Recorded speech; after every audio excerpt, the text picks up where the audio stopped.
Bonjour, chers collègues. J'espère que vous allez bien. Je vous souhaite la bienvenue à ce webinaire et vous remercie d'être présent parmi nous aujourd'hui. Ce webinaire organisé ce mardi 19 mai a pour objectif de mettre en lumière la manière dont les activités de la bibliothèque peuvent soutenir et enrichir à la fois les apprentissages disciplinaires et les compétences transversales des élèves. Nous verrons en quoi la bibliothèque constitue un véritable levier pédagogique au service de la réussite scolaire, favorisant l'autonomie, la curiosité et le développement de compétences essentielles telles que la recherche documentaire, l'esprit critique et la lecture active. Nous aborderons également des exemples concrets d'activités facilement transférables en classe ou en espace documentaire ainsi que les modalités de mise en œuvre d'une coopération efficace entre professeurs et bibliothécaires au bénéfice d'un enseignement plus cohérent, décloisonné et innovant. Du coup, je vous remercie pour votre attention et je cède à présent la parole à Madame Lucia Salguero. Je vous rappelle aussi que vous pourriez bien sûr et bien entendu laisser vos questions dans l'onglet chat et à la fin de ce webinaire, je vais les lire et Madame Lucia, elle va vous répondre. Alors, merci et bon webinaire. Alors, bonjour à tous. J'espère que vous allez bien. On ne voit pas mon visage. Ma caméra ne veut pas fonctionner, mais vous aurez le plaisir de partager mon écran. Donc, je me présente rapidement. Donc, je suis Lucia Salguero. Je suis professeure documentaliste au Sacré-Cœur Amra depuis de nombreuses années.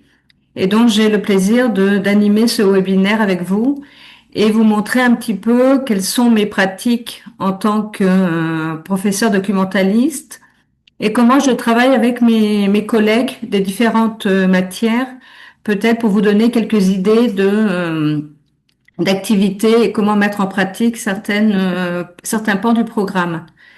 Je vous ai mis dans le chat un petit lien.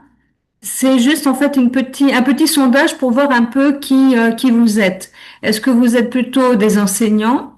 Est-ce que vous êtes plutôt des bibliothécaires? Et quel est votre niveau? Dans quel niveau vous travaillez? Plutôt le primaire, plutôt préparatoire collège ou bien lycée secondaire? Donc je vous laisse peut-être quelques instants pour répondre au sondage. Et je voudrais juste faire une petite remarque. Vous m'entendrez souvent parler de CDI. CDI est le Centre de documentation et d'information, puisque c'est la nomination donc dans le système en France. Donc CDI, bibliothèque, c'est la même chose. Et je vais vous parler beaucoup du programme français, parce que je travaille beaucoup avec mes collègues. Donc je partage des activités avec mes collègues de français, mes collègues d'histoire géo. Et tout ce que je vais vous dire, ben, vous le transposez dans vos propres systèmes. Donc, quel est l'objectif de ce webinaire? Ce webinaire nous servira surtout à voir comment effectivement on euh, peut se servir de la bibliothèque pour mieux comprendre donc la place de la bibliothèque dans les apprentissages. Donc, comment découvrir des projets et des animations avec les élèves et surtout renforcer le travail en équipe autour de la lecture, de la culture et de l'apprentissage de la langue. Donc, la bibliothèque joue donc un rôle essentiel. Bien sûr, elle encourage la lecture et la curiosité des élèves. Elle leur apprend à chercher, sélectionner et utiliser l'information, surtout à l'heure d'Internet et de ChatGPT, entre autres. Et elle contribue également à former des citoyens capables de réfléchir et bien sûr d'exercer leur esprit critique. Bien sûr, les élèves doivent être capables, quand ils lisent une information, qu'elle soit écrite dans un livre, dans un magazine ou bien sur Internet, quel que soit le support, est-ce que cette information est logique ou pas? Est-ce que la source, hein, on va aussi également parler de source, est-ce que mon document est fiable ou pas? Donc, il faut aussi leur apprendre à exercer leur esprit critique et bien sûr à se demander quel est le support que j'utilise et que je lis.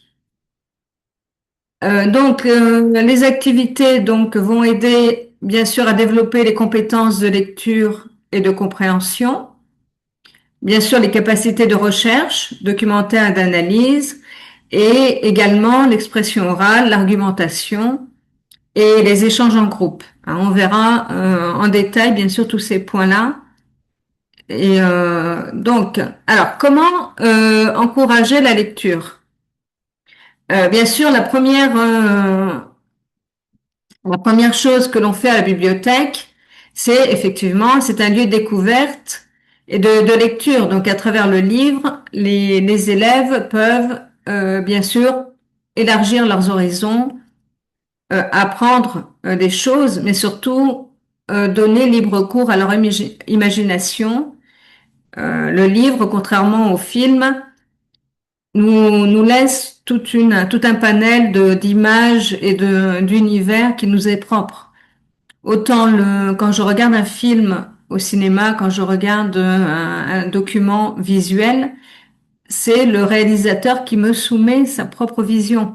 Alors que quand j'ouvre un livre et que je lis un texte, bien sûr, je me fais mon propre film.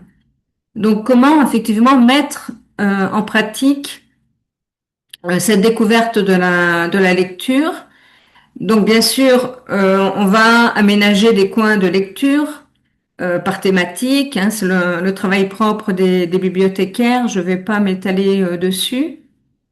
Bien sûr, on peut organiser des clubs de lecture, présenter des nouveautés, organiser des défis lecture, des rencontres, expositions autour d'une œuvre ou d'un thème. Mais ce travail-là n'est pas uniquement le travail du bibliothécaire. Il doit se faire en collaboration avec les différents professeurs de matière, que ça soit essentiellement le professeur de français, mais ça peut également être l'enseignant de sciences qui va bâtir un projet, ça peut être l'enseignant de matière sociale. Je ne sais pas dans vos établissements quelle est la configuration de vos bibliothèques, mais ce que je dis là peut être aussi applicable en langue arabe. Donc, vous pouvez très bien travailler avec le professeur de matière sociale, ou bien si si vous avez des programmes français, des préparations au bac français, bah, vous pouvez travailler effectivement avec les enseignants d'histoire-géographie notamment. Donc, ce travail-là permet effectivement aux élèves de découvrir différents genres. Roman, poésie, documentaire. Comment est-ce que l'on procède? Ce n'est pas uniquement le bibliothécaire qui va faire ce travail parce que on sait que les élèves ou très peu d'élèves vont de leur propre initiative à la bibliothèque. Donc souvent c'est l'enseignant aussi qui va emmener les élèves. C'est-à-dire que quand un enseignant aborde la thématique du roman, il ne va pas uniquement se contenter du manuel. Il va travailler en amont avec le bibliothécaire et lui demander de préparer, de sortir, de faire une sélection, ou bien ils peuvent aussi également choisir ensemble une sélection de romans appropriés au niveau de la classe, aux thématiques abordées, et on peut encourager les élèves déjà à feuilleter, à découvrir tout le travail autour de la couverture, de la quatrième de couverture sur laquelle figure le résumé, d'essayer de deviner aussi par rapport à la couverture quelle est la thématique du roman, du recueil de poésie, de la bande dessinée, quel que soit le support. Donc ce travail-là doit bien sûr se faire en collaboration avec les enseignants de matière. Le bibliothécaire, tout seul dans sa bibliothèque, ne pourra pas amener les élèves. Donc cette activité encourage les élèves à découvrir, à venir fréquenter également la bibliothèque. C'est-à-dire en feuilletant, en essayant, en s'appropriant un document, en s'appropriant un livre, papier, peut-être qu'il va avoir envie de lire ce roman, de lire cette pièce de théâtre, de lire ce recueil de poésie, en plus de ce qui est demandé dans le cours par le professeur de matière. Donc c'est une façon d'encourager les élèves à venir emprunter des documents. Et souvent, ça provoque aussi l'envie de découvrir un genre, un auteur. Euh, Tout ça, bien sûr, ouvre de nouveaux univers aux élèves et pas uniquement le cours qui est dispensé dans le cadre du manuel.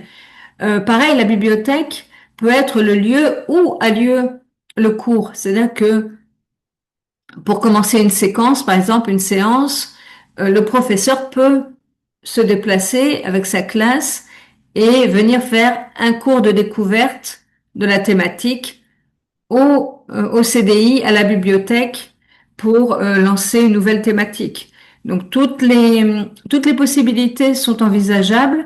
C'est à vous en fonction de la configuration des lieux, en fonction du fond de la bibliothèque de votre établissement, de bâtir des séquences et des séances. Chacun, effectivement, voit un petit peu ce qui se passe chez lui et l'adapte.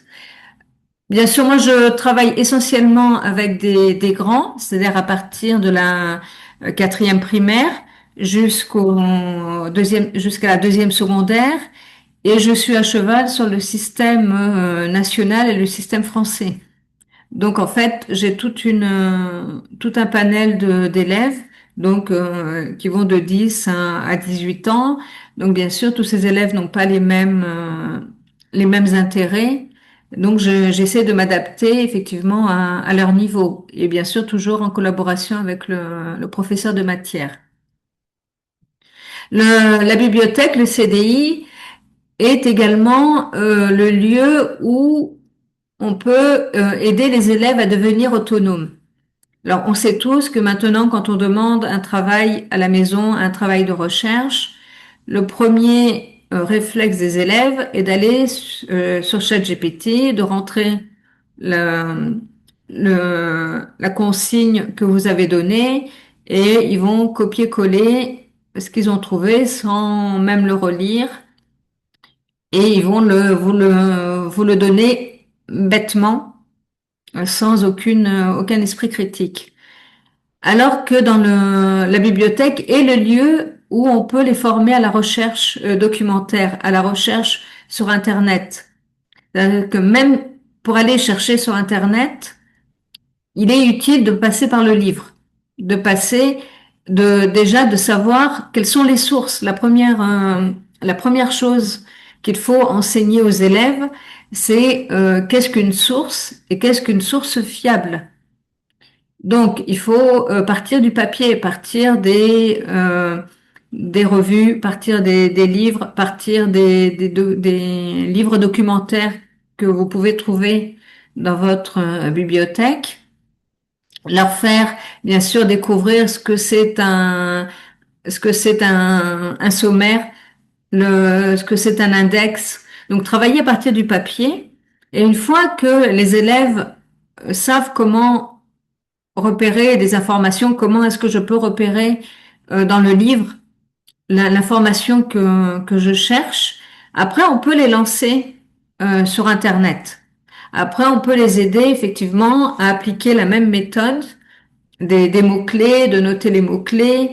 Et après, quand je fais une recherche sur Internet, je ne tape pas la consigne que m'a donnée le professeur, mais à partir des mots-clés que j'ai déterminés, je vais faire des recherches, je vais croiser les sources, je vais noter, hein, réaliser une bibliographie, je vais noter où est-ce que j'ai trouvé l'information.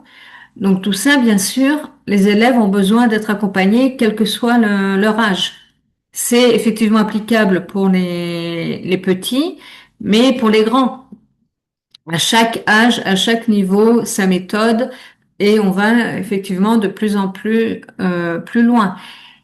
Et ça, cette recherche documentaire est applicable quelle que soit la discipline. Donc ça peut être en français si je fais une recherche sur un auteur, sur un thème, sur une thématique. Si je dois écrire un dialogue, si je dois faire une production écrite, je dois partir de choses qui existent déjà. Donc comment rechercher des ressources et des sources fiables qui vont me permettre de démarrer ce travail. Cette étape de recherche d'information, elle est également très intéressante à faire, notamment au mois de mars. Il y a le mois de mars, c'est le mois de la presse à l'école. Donc, il y a énormément de ressources pour aider les élèves à savoir lire un, un article, comment justement savoir que tel ou tel site est fiable ou telle source d'information est fiable ou pas. Donc ça, c'est effectivement une étape qui peut être très intéressante à développer et on peut monter des projets autour de cette thématique. Alors bien sûr, la bibliothèque est également le lieu où on forme de futurs citoyens et on leur apprend à exercer leur esprit critique. Donc, Euh, effectivement, donc à l'occasion, comme je viens de le dire, du mois de la presse au mois de mars, on peut effectivement leur faire analyser, voilà, une publicité, une image, comparer par exemple la même information, comment est-ce qu'elle est traitée dans plusieurs journaux, sur plusieurs supports, sur la presse papier, sur les réseaux sociaux, qu'est-ce que la presse, qu'est-ce qu'un magazine, qu'est-ce qu'un journal TV ou radio, ou bien qu'est-ce qu'un réseau social? Est-ce que ils abordent l'information de la même façon? Est-ce que je peux me fier à ce qui est écrit sur un réseau social ou bien est-ce que je vais plutôt me fier au travail qui a été fait par des journalistes, que ce soit la presse écrite, que ce soit la presse télévisée ou bien radiophonique?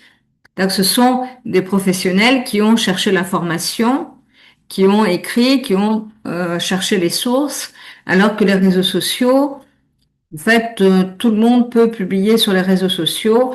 Moi, avec mon téléphone, je peux filmer n'importe quel événement dans la rue et le commenter comme moi je veux. Et ce n'est pas forcément ni fiable, ni une information avérée, une vraie information. Donc, toujours comparer les différents points de vue dans les articles. C'est-à-dire comment est-ce que, effectivement, la même information a été traitée par différents journalistes ou bien par différents supports. Et tout ça, bien sûr, vous pouvez le faire travailler. Bien sûr, les élèves vont faire des recherches, mais ils peuvent eux-mêmes aussi présenter telle ou telle information. Ou ça peut être aussi l'occasion de créer des clubs de journal, des clubs médias au sein de l'établissement. Vous pouvez effectivement faire écrire aux élèves des chroniques qui peuvent être publiés, affichés selon les différents moyens que vous avez dans vos établissements. À vous, bien sûr, d'adapter en fonction de l'âge de vos élèves, d'adapter en fonction de vos moyens et d'inventer. Il n'y a pas de solution miracle, il n'y a pas de recette toute faite. C'est bien sûr à chacun d'inventer, d'essayer de se tromper et de réessayer après plus tard de changer la forme. C'est toujours à vous, en tant que enseignant, en tant que bibliothécaire, documentaliste, d'inventer et d'essayer. Et le travail en collaboration est toujours très riche, justement pour échanger les idées, pour mettre en valeur les talents des élèves. C'est-à-dire que ça peut être effectivement l'occasion pour certains élèves d'écrire, d'autres de lire et de s'exprimer à l'oral. Donc tous ces exemples vous permettent effectivement de travailler les différentes notions, les différentes capacités que l'on demande aux élèves. Bien sûr, la bibliothèque et les activités proposées au sein de la bibliothèque permettent aux élèves d'améliorer leurs compétences. La capacité, bien sûr, à lire, donc lecture silencieuse, lecture individuelle ou bien lecture collective à voix haute. Je ne sais pas si vous pratiquez la lecture à voix haute au sein de la classe, mais c'est aussi une façon aussi d'encourager les élèves à lire, à prendre confiance en eux et surtout d'apprendre à leurs camarades de laisser lire. Peu importe si l'élève se trompe, peu importe si il s'est trompé dans le mot, dans la prononciation, il hésite. Ce qui est important, c'est que l'élève s'exprime. Donc ça, ce sont des activités à mettre en place.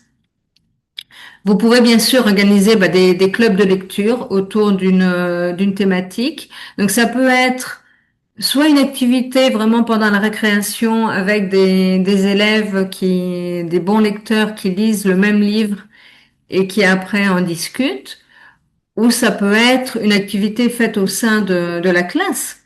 C'est-à-dire que si on revient, par exemple, si on étudie la poésie, ah ben, on peut justement demander aux élèves de lire plusieurs recueils de poésie. Chaque élève peut lire un recueil de poésie différent et après, ils partagent leur lecture et leur découverte. Donc ça, ce sont des activités tout à fait intéressantes et motivantes pour les élèves qui veulent partager leur lecture et ce qu'ils ont découvert. Alors bien sûr, il y a la façon beaucoup plus traditionnelle qui est le questionnaire de compréhension. On peut aussi faire des carnets de lecture. Alors, il existe des carnets de lecture qui sont déjà tout prêts, mais on peut construire son propre carnet de lecture. Il y a des élèves qui aiment dessiner. Ils peuvent effectivement également dessiner, commenter, mettre une citation, décrire les personnages, faire leur propre présentation de leur lecture, soit un carnet de lecture accompagné où vous leur mettez des grandes lignes. D'ailleurs, je vais repartager mon écran et je vais vous montrer effectivement sur quelques exemples. Donc, si par exemple, il y a ce genre de carnet de lecture, là je vous ai mis un exemple. Ces carnets de lecture sont donc pour la préparatoire. Donc c'est Hachette qui fait ça et dans lesquels il y a des pages qui sont tout à fait intéressantes, sur desquelles vous pouvez vous inspirer pour travailler tel ou tel genre par exemple, hop, on va le feuilleter. Voilà, on peut le feuilleter là ici. Et il y a des pages qui sont tout à fait intéressantes pour faire découvrir aux élèves des thématiques. Donc par exemple, voilà, si je lis un conte, eh ben voilà, où se passe ce conte, quand, donc on peut diriger effectivement les élèves dans la découverte d'un genre.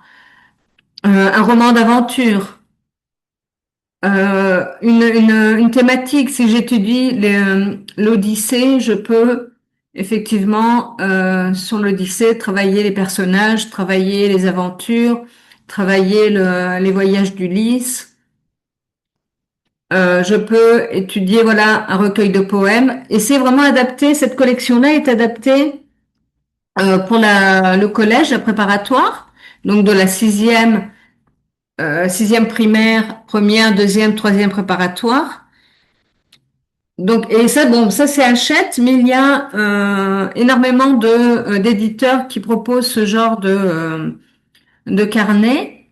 Donc, pas forcément à ce que chaque élève ait un carnet, mais on peut imaginer qu'il y ait ce genre de documents à la bibliothèque, dans le coin, par exemple, des professeurs, les ressources professeurs, et vous pouvez en imprimer une page spécifique que vous pouvez distribuer aux élèves.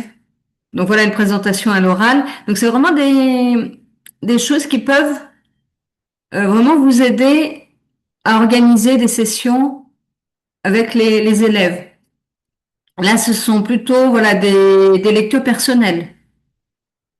J'emprunte un livre à la bibliothèque et je prends note de ce que je lis. On peut éventuellement, moi je fais ça aussi beaucoup, organiser des rallyes lecture.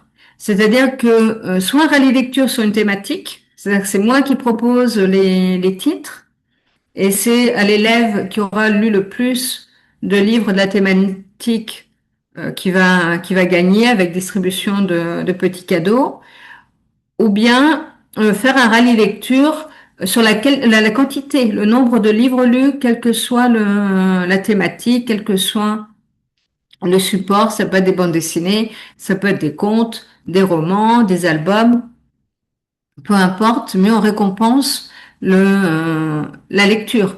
Donc voilà, si l'élève peut tenir compte, peut tenir une liste de ses lectures. Si vous avez dans les bibliothèques également un logiciel qui vous permet de noter les livres empruntés par vos élèves, ça peut également permettre de récompenser les élèves.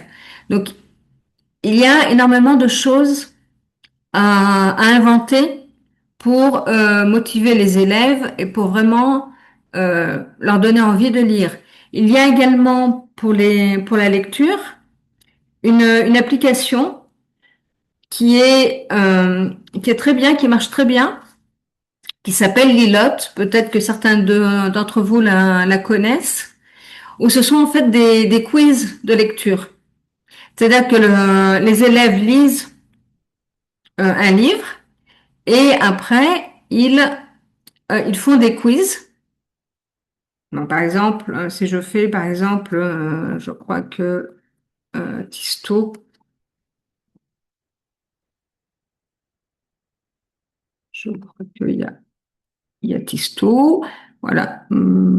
Est-ce que je vais avoir du Tisto? Non. Par exemple, voilà, Tom Pouce. Donc l'élève a lu Tom Pouce et il va faire le quiz.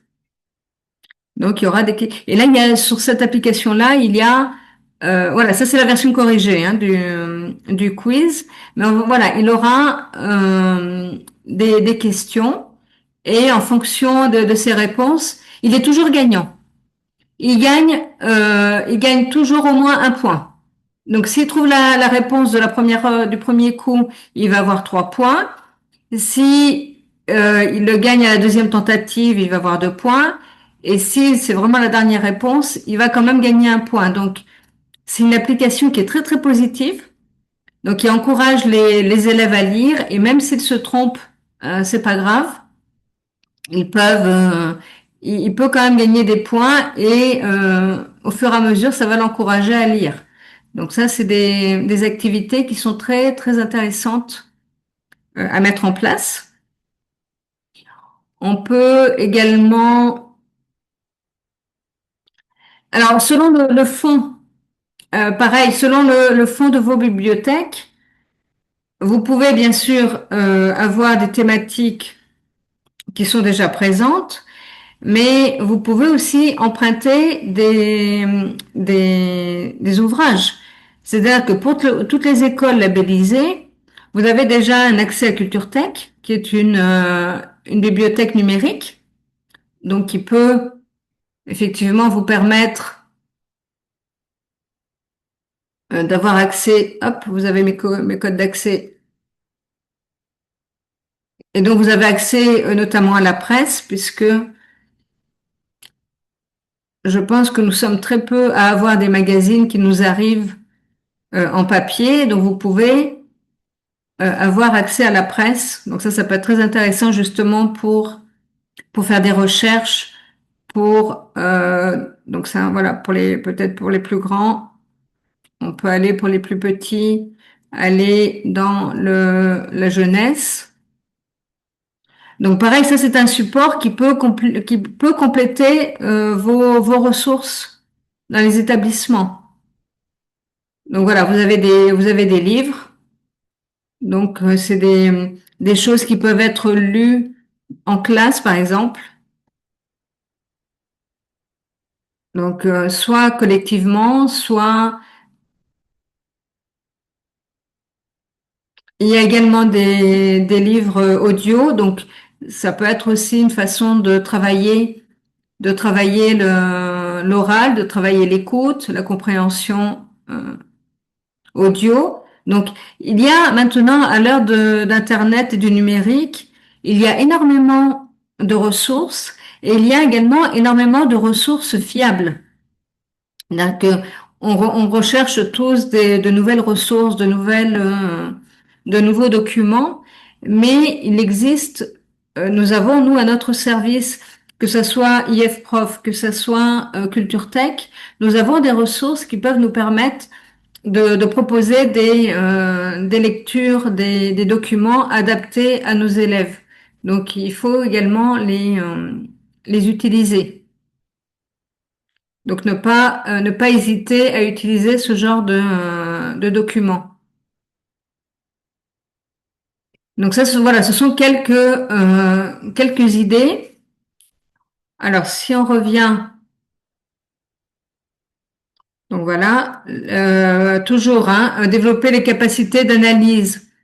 Rechercher si j'ai un catalogue, que ce soit un catalogue papier ou bien un catalogue numérique de ma bibliothèque, on peut apprendre aux élèves à chercher les documents qu'ils recherchent, plutôt que de toujours demander, Madame, où est-ce que je peux trouver, Madame, où est-ce que je veux lire tel livre, où est-ce qu'il est?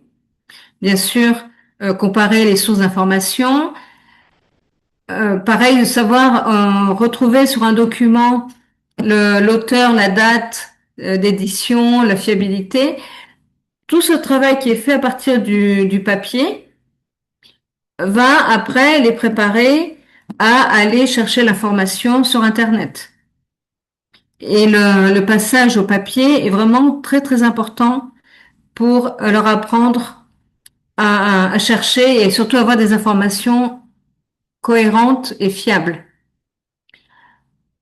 Bien sûr, la bibliothèque est le lieu où on peut organiser du travail en groupe, où les élèves apprennent à travailler ensemble et pas forcément avec leur meilleur ami. Il est aussi très, très recommandé de changer les groupes, que les élèves ne travaillent pas toujours avec les mêmes camarades et aussi de créer des groupes homogènes. C'est-à-dire qu'il y ait plusieurs compétences dans le même groupe. Si je dois rendre un travail de groupe, qu'on soit attentif à ce qu'il y ait une partie écrite, qu'il y ait une production écrite, qu'il y ait une production orale pour éventuellement présenter devant la classe le travail, qu'il y ait, pourquoi pas, une production euh, qu'on ait une maquette, qu'on ait des dessins, qu'on leur fasse faire des affiches. Donc vraiment, le côté artistique aussi est très important à mettre en valeur. Bien sûr, des jeux de rôle et de mise en scène, par exemple, quand on étudie le théâtre, ça c'est un projet que l'on fait en seconde, donc l'équivalent de la première secondaire, où les élèves doivent choisir une pièce de théâtre en étudier, donc en apprendre un extrait qui va être dit sur scène, donc devant toute la classe, mais en même temps, il faut qu'il réalise une affiche sur l'auteur, la pièce de théâtre, donc qui est également un travail littéraire. Donc on allie le travail, la recherche littéraire, ou bien j'apprends des informations qui vont me servir pour ma culture littéraire, et en même temps je mets en scène l'extrait de théâtre que j'ai travaillé tout seul ou bien en duo, en trio en fonction des textes. Donc ce sont des aspects importants et qui peuvent permettre. On peut aussi travailler, enregistrer des podcasts. Par exemple, nous l'avons fait sur le projet intitulé Karnak, où les élèves ont fait des recherches donc autour de Luxor, de tout ce qui se passe en Haute-Égypte, de l'égyptologie, de toute l'histoire de l'Égypte antique. Et certains élèves ont produit des PowerPoint, d'autres élèves ont produit des maquettes, et un troisième groupe ont également enregistré des podcasts pour présenter tel ou tel monument ou bien tel ou tel euh, aspect de la vie de l'Égypte ancienne. Donc tout ça au service et de la langue et au service de la culture, au service des apprentissages. Et ce ne sont pas forcément les élèves qui s'expriment le mieux qui doivent faire des podcasts. C'est effectivement en connaissant le niveau de vos élèves, en connaissant un peu vos élèves, essayer de proposer des petits défis où que l'élève ne soit pas toujours dans sa zone de confort et des fois il faut le pousser un peu et l'encourager à essayer de nouvelles choses. Bien sûr, participation à des concours, je crois que l'IFE nous en propose assez souvent pour également mettre en pratique tout ce travail qui peut être fait en collaboration avec les enseignants. Bien sûr, des projets interdisciplinaires.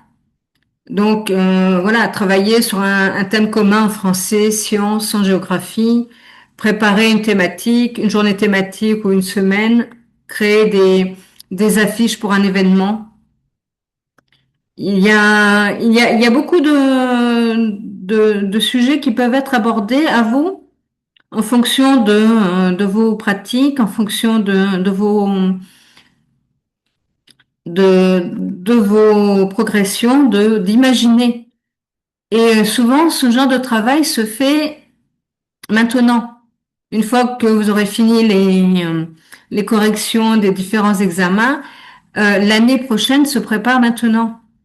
Et c'est maintenant que, en regardant vos progressions respectives, vous pouvez peut-être essayer de réfléchir à un projet en commun à mettre.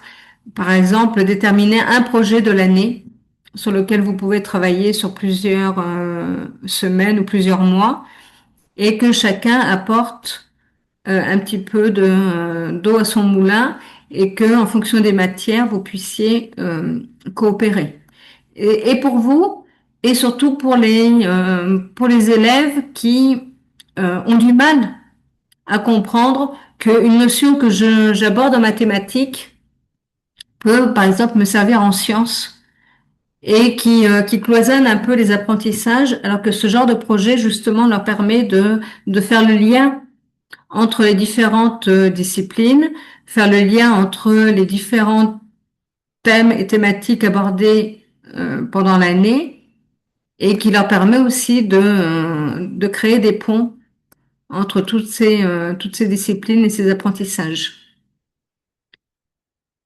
Bien sûr, valoriser les travaux réalisés par les élèves, c'est-à-dire que un travail qui est fait souvent en classe, les autres classes, les autres niveaux n'en ont pas connaissance.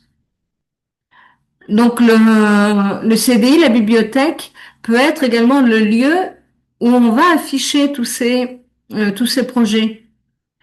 Ça peut être aussi, on peut afficher ces projets-là sur le site de l'école, sur un journal, si vous avez un petit journal interne que vous diffusez aux parents, Ça peut être sur par exemple, des Padlets. Ce que j'utilise là, qui a été ce genre de programme qui s'appelle Padlet. En fait, vous pouvez créer vos propres tableaux et vous pouvez y mettre énormément de ressources. Donc, vous pouvez télécharger des vidéos, vous pouvez télécharger des audios, vous pouvez télécharger des documents, des sites. Donc, vous pouvez aussi également créer ce genre de contenu que vous pouvez diffuser facilement aux parents, que vous pouvez, pareil, vous pouvez profiter des différents événements dans l'année, des fêtes, les fêtes de fin, les fêtes de Noël, les fêtes de fin d'année où les élèves proposent leur production, proposent le spectacle qu'ils ont préparé, la poésie, la chanson. Vous pouvez aussi exposer les affiches, le travail fait pendant l'année par vos élèves. Donc toujours mettre en valeur, bien sûr, les travaux des élèves et les encourager.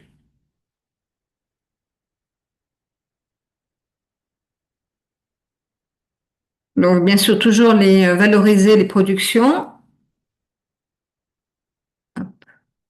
Donc, voilà. Donc, si je reviens pour vous donner comme ça quelques petites idées de choses qui ont été faites, voilà. Ce fameux projet Carnac, par exemple, voilà, là, les élèves ont organisé une maquette sur l'île des Bananes. Donc voilà, elles ont vraiment réalisé une belle maquette, donc côté artistique. Elles ont bien sûr organisé des petites vidéos. Elles ont mis d'autres groupes ont présenté par exemple le temple d'Hatchepsout. D'autres, dans le cadre de une autre classe, a travaillé sur l'Odyssée. Donc pareil, c'était un projet commun entre le français et l'histoire géo, puisque c'était un groupe qui préparait le bac français. Donc toutes les idées sont bonnes. C'est à vous d'imaginer, d'échanger entre vous et de mettre en place ce qui vous semble pertinent pour pour les activités, pour encourager les élèves et vraiment pour encourager aussi l'entraide entre collègues, entre les matières, pour donner du sens aux apprentissages. Donc vraiment, à vous d'imaginer, d'échanger, de réfléchir ensemble.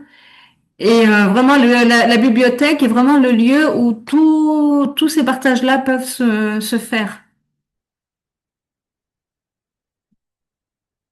Donc voilà une présentation rapide de ce qui est faisable et à vous d'imaginer et de mettre en pratique.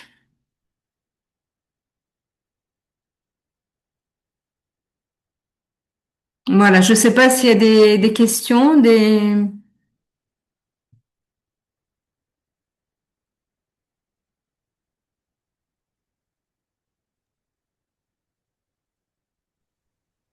Bon, merci Madame Lucia pour ce webinaire vraiment très riche Je vous mettrai, sur... pardon, je vous mettrai, hein, je vous donnerai le PowerPoint ou le lien du Padlet où vous aurez comme ça toutes les ressources. Très bien, très bien. Merci. Et du coup, pour les participants, est-ce que vous avez des questions? Si oui, merci de laisser vos questions au chat, s'il vous plaît. Je tiens à remercier encore une fois Madame Lucia pour ce webinaire qui était plutôt centré sur toutes les activités qui pourraient être mises en place à la médiathèque. Et du coup, soit soit des activités aussi liées à un projet, comme le projet Karnak. Il y avait aussi le projet Livréo, qui était aussi centré sur la lecture et les élèves ont déjà lu un livre et en même temps, ils ont déjà fait des vidéos sur le livre qu'ils ont déjà lu en le présentant comme une vidéo YouTube. Du coup, ce sont vraiment des activités et des concours, on peut dire ludiques et amusants, qui attirent pas mal d'élèves à participer à des activités qui les incitent énormément à lire. Bon, alors du coup, je crois qu'il n'y a pas de questions. Alors du coup, je vous remercie. Je vous rappelle que voilà, il n'y aura pas d'autres webinaires durant ce mois-ci, mais le mois prochain, il y aura quand même trois webinaires sur trois thématiques différentes. Merci de toujours consulter vos mails pour voir toujours les nouveautés et aussi les webinaires qui viendront. Je vous remercie énormément. Je vous souhaite très bonne soirée et on se revoit donc dans d'autres webinaires. Merci et au revoir. Merci à vous et n'hésitez pas à inventer. Merci, Madame Lucia. Merci tout le Voilà. monde et au revoir. Merci tout le monde. Au revoir.